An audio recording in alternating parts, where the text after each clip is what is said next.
Hello students, आज हम chapter 12 के बारे में अध्ययन करेंगे। इसमें सबसे पहले प्रस्तावना के कुछ क्वेश्चन होंगे जिनके बारे में हम चर्चा करेंगे।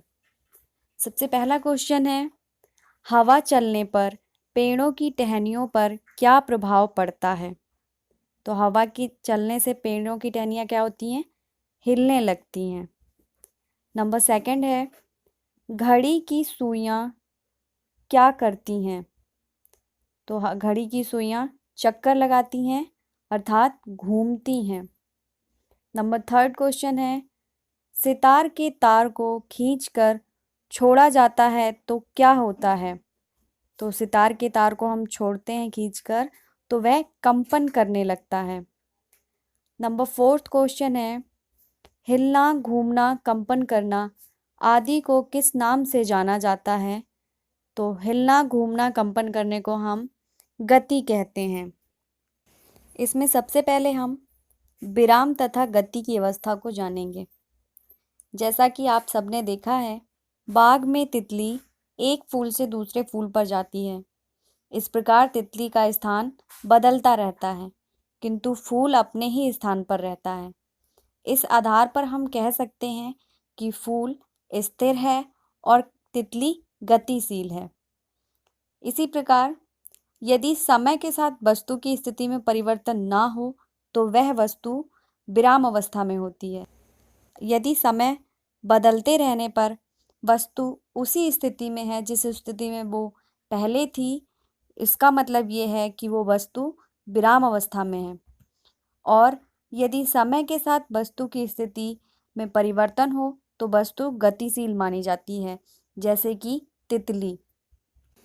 नेक्स्ट है गति के प्रकार। गतिशील वस्तुओं की गति अलग अलग प्रकार की होती है, इसलिए गति भी निम्न प्रकार की होती है। नंबर फर्स्ट है हमारी सरल रेखीय गति। जब कोई वस्तु सरल रेखा में गति करती है तो उसकी गति सरल रेखीय गति कहलाती है। जैसे दौड़ते हुए खिलाड़ी की गति, सड़क पर दौड़ते हुए वाहनों की गति, अर्थात जो सीधी रेखा में चल रहे हैं उन्हें हम सरल रेखीय गति कहते हैं। नेक्स्ट है वृत्तीय गति। जब कोई वस्तु किसी निश्चित बिंदु के चारों ओर एक निश्चित दूरी पर वृत्ताकार मार्ग पर चक्कर लगाती है तो उसकी गति वृत्तीय गति कहलाती है।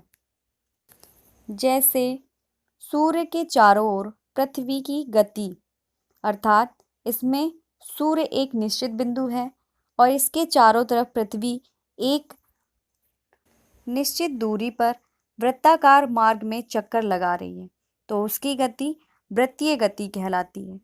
ठीक उसी प्रकार पृथ्वी के चारों ओर चंद्रमा की गति, इसमें भी पृथ्वी अपनी एक निश्चित बिंदु पर होता है और चंद्रमा एक निश्चित दूरी पर वृत्ताकार मार्ग में चक्कर लगाता है।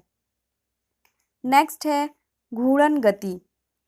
जब कोई वस्तु अपनी धुरी या अक्ष के चारों ओर घूमती है तो उसकी गति घूर्णन गति कहलाती है। जैसे बर्तन बनाने वाले कुम्हार के चाक की गति। लेकिन वृत्तीय गति और घूर्णन गति में अंतर होता है। वृत्तीय गति में वस्तु एक निश्चित बिंदु के चारों ओर गति करती है, जबकि घूर्णन गति में वस्तु अपने अक्ष के परितः गति करती है।